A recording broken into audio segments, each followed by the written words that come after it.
Assalamualaikum warahmatullahi wabarakatuh. Kisah hidup Dracula merupakan salah satu contoh bentuk manipulasi sejarah yang begitu nyata yang dilakukan Barat terhadap umat Islam. Banyak kisah Dracula yang telah difilmkan sehingga para penonton berspekulasi bahawa Dracula merupakan sosok sang penyelamat.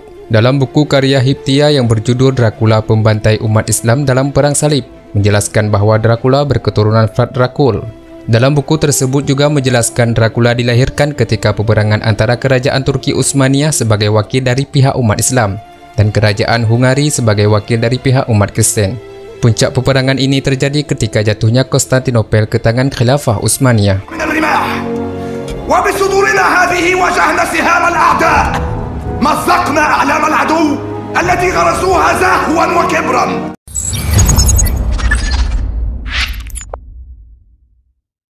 Dalam peristiwa Perang Salib, Dracula merupakan salah seorang panglima tentara salib. Dalam perang inilah Dracula banyak melakukan pembunuhan terhadap umat Islam. Jumlah korban kekejaman Dracula mencapai 300.000 jiwa umat Islam. Korban-korban tersebut dibunuh dengan berbagai cara yang sangat biadab dan kejam. Ada yang dibakar hidup-hidup, dipaku kepala, dan yang paling kejam ialah disula dengan kayu dari dubur hingga kerongkongan. Dracula merupakan anak dari Vlad II yang menyerahkan diri pada kekuasaan Kesultanan Turki Utsmani pada masa pimpinan Murad II, ayah dari Sultan Muhammad Al-Fatih. Sebagai jaminan kesetiaan, Vlad III atau Dracula kemudian dikirimkan untuk disekolahkan di Kesultanan Utsmani. Nama Dracula sendiri berasal dari bahasa Rumania dari kata Draculae yang bermakna putranya naga. Pada saat Vlad III atau dengan sebutan Dracula berumur 13 tahun bersama adiknya Radu Frumos, mereka belajar di Kesatuan Militer Kesultanan Turki. Usia Dracula waktu itu lebih tua 1 tahun daripada Sultan Mehmed II atau Sultan Muhammad Al-Fatih. Pada saat Dracula beranjak dewasa, ayahnya yaitu Vlad II dibunuh dan dikudeta oleh John Hunyad dari Hungaria pada tahun 1447 Masehi. Kesultanan Utsmani lalu membantu membebaskan Wallachia dari cengkraman John Hunyad. Selepas itu Sultan Murad II meminta pada Dracula untuk menggantikan ayahnya memimpin di Wallachia, salah satu wilayah di Rumania. Di luar dugaan Sultan Murad II, kesempatan ini ternyata telah ditunggu-tunggu oleh Dracula karena sejak dari awal dia sangat membenci Mehmed dan Islam. Berbekal bahasa Arab, Turki dan pengetahuan militer di Yeniseri, Dracula menyamar menjadi bagian dari kaum muslim di setiap benteng-benteng kaum muslim dan menghabisi benteng-benteng kaum muslim di Rumania dari dalam.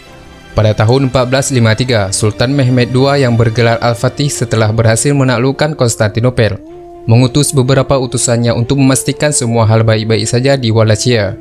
Namun Dracula membunuh utusan dari Kesultanan Turki yang datang untuk menagih jizyah atau pajak bagi orang kafir yang seharusnya dibayarkan setiap tahun. Mendengar hal ini, Sultan Mehmed II lalu menanggapi masalah Wallachia secara khusus.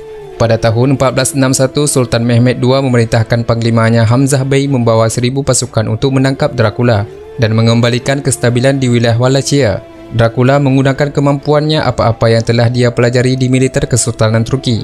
Dia benar-benar memahami taktik dan strategi berperang umat Islam. Dracula kemudian mengalahkan dan membantai 1000 pasukan muslim itu. Dracula dengan kejinya menyulah 1000 pasukan ini hingga jadi hutan mayat manusia. Hamzah Bey, komandan pasukan ini, ditempatkan di tengah hutan mayat dan ditaruh di kayu paling tinggi sebagai simbol.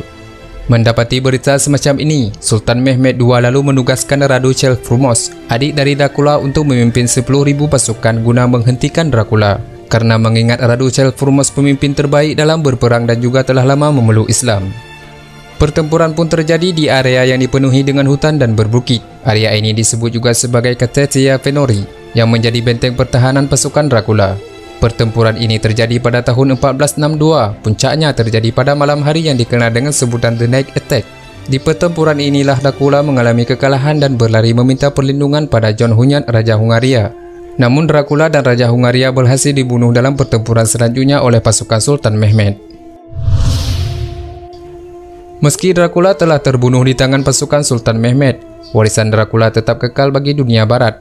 Kekejaman tiada banding yang dicontohkan dan kebiadaban tanpa batas. Sampai saat ini Rumania mengakuinya sebagai pahlawan negara dalam Perang Salib, dan patung-patungnya bertebaran di Rumania.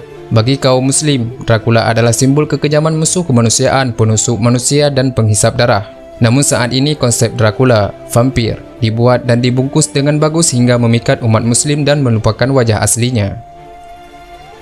Jika Anda merasa video ini bermanfaat, bagikan videonya ke teman dan saudara Anda agar mereka juga merasakan manfaatnya. Cukup sekian dari kami. Wallahu a'lam bishawab. Wassalamualaikum warahmatullahi wabarakatuh.